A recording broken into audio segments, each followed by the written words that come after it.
आजाद देश के इतिहास में आज पहली बार हुआ है कि देश का चुनाव आयोग वो संस्था जिसके कंधों पर संविधान ने, बाबा साहब अंबेडकर ने जिम्मेदारी डाली है कि वो समय पे चुनाव कराएंगे, निष्पक्ष तरीके से चुनाव कराएंगे। वो चुनाव आयोग आज केंद्र में बैठी हुई भारतीय जनता पार्टी से डर गया। भारतीय जनता पार्टी के इशारे पर, भारतीय जनता पार्टी के दबाव में आज चुनाव आयोग ने देश में चुनाव कराने से मना कर दिया।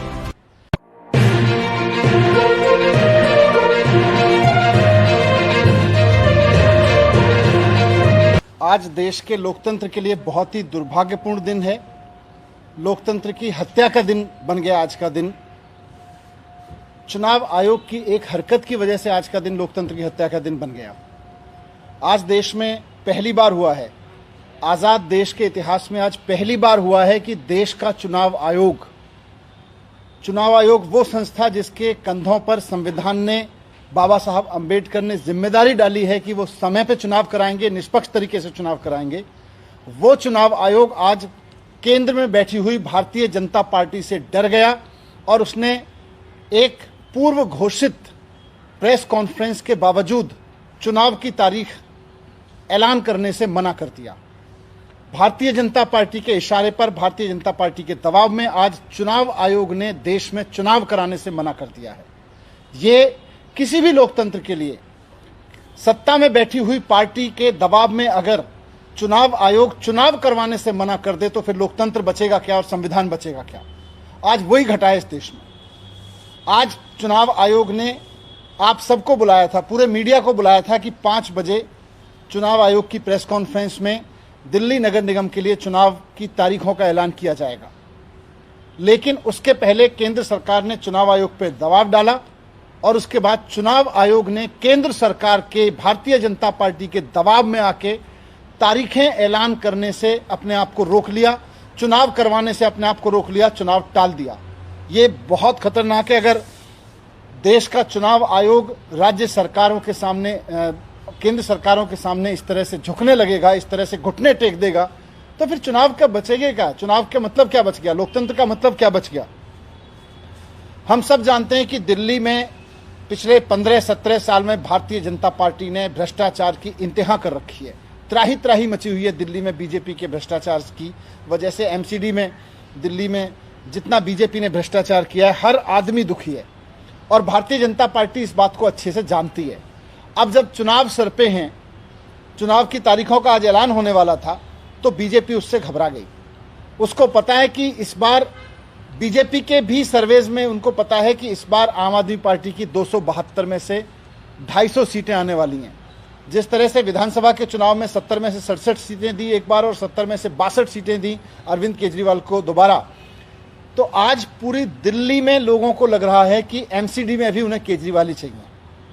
और दिल्ली के दिल में जब आया कि एमसीडी में केजरीवाल, तो बीजेपी चुनाव से भाग गई। भारतीय जनता पार्टी घबरा गई कि 15-20 सीटों पर समेट देगी दिल्ली की जनता इतने भ्रष्टाचार की वजह से।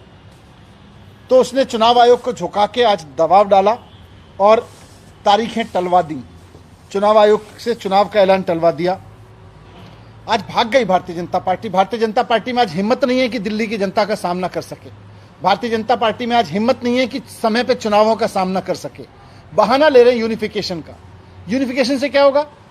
यूनिफिकेशन से इतना ही तो होगा कि अभी 272 पार्षद अलग अलग जगह से अपने अपने वार्ड से चुने जाते हैं और 3 अलग अलग कमरों में बैठते हैं। यूनिफिकेशन होगा तो तीनों एक कमरे में बैठने लगेंगे, एक ही हॉल में बैठने लगेंगे। यूनिफिकेशन का यही तो है। तो यूनिफिकेशन करवाते रहना। लेकिन चुनाव क्यों टाल रहे हो? चुनाव से क्यों भाग रहे हो? चुनाव से क्यों घबरा रहे हो? क्योंकि आपको पता है कि आम आदमी पार्टी की 250 सीटें आ रही हैं और आपकी 15-20 सीटों पर ज्यादा से ज्यादा हो सकता है जीरो कर दे जनता। लेकिन भारतीय जनता पार्टी के कुकर्म तो दिल्ली की जनता जानती है और भारतीय जनता पार्टी अपने कुकर्मों की वजह से, हार के डर से घबराई है, हम समझते हैं। चुनाव आयोग बीजेपी से क्यों घबरा गया? चुनाव आयोग केंद्र सरकार के झुकाव में क्यों आ गया? देश के संविधान ने चुनाव आयोग को ये जिम्मेदारी दी है और पूरी पावर्स दी हैं कि वो किसी भी सरकार के आगे झुकेगा नहीं, निष्पक्ष चुनाव कराएगा, समय पे चुनाव कराएगा। लेकिन जिस तरह से आज चुनाव आयोग ने भारतीय जनता पार्टी और केंद्र सरकार के सामने घुटने टेक दिए हैं, उससे बहुत बड़ा खतरा पैदा हो गया है। कल को भारतीय जनता पार्टी या केंद्र सरकार चाहेगी तो वो राज्यों के चुनाव नहीं करवाएंगे। किसी भी राज्य में अगर कल को भारतीय जनता पार्टी को लगेगा कि वो हारने वाले हैं, तो वो चुनाव आयोग भारतीय जनता पार्टी के सामने घुटने टेक के वहां के इलेक्शन कैंसिल करा देगा। कल को मोदी जी को लगेगा कि वो देश का चुनाव हारने वाले हैं, तो केंद्र सरकार के इलेक्शन कैंसिल हो जाएंगे। तो अगर इलेक्शन कैंसिल करना केंद्र सरकार और राज्य सरकारों के, चुनी हुई सरकारों के दायरे में आ गया, अगर इस तरह की परंपरा बना दी चुनाव आयोग ने, तो उसके बाद में लोकतंत्र में बचेगा क्या। बुलाई हुई प्रेस कॉन्फ्रेंस को जिस तरह से आज नकारा गया, चुनाव आयोग ने अपने पूरे शेड्यूल को जिस तरह से टाला केंद्र सरकार के दबाव में, देश के इतिहास में आज तक नहीं हुआ, पहली बार हुआ है। मैं आखिर में यही कहना चाहता हूं कि भारतीय जनता पार्टी लोकतंत्र की इस तरह से हत्या ना करे। चुनाव आयोग अपने दायित्व को समझे। संविधान ने, बाबा साहब ने, देश की उम्मीदों ने, आज़ादी के इतने सारे जान देने वाले लोगों ने आज़ाद देश कराया और फिर संविधान बना तो इसलिए ताकि संविधान के हिसाब से देश चलेगा, और संविधान ने चुनाव आयोग को ताकत दी तो इसलिए ताकि संविधान के हिसाब से चुनाव कराएगा। मैं चुनाव आयोग को भी कहना चाहता हूं कि संविधान के रक्षा के लिए, लोकतंत्र की रक्षा के लिए अपने निर्णय को, अपने कर्तव्य को ठीक से निभाएं। बीजेपी से भी कहना चाहता हूं कि अगर हार रहे हो तो अच्छे काम करो ना, लोगों के लिए ईमानदारी से काम करो ना।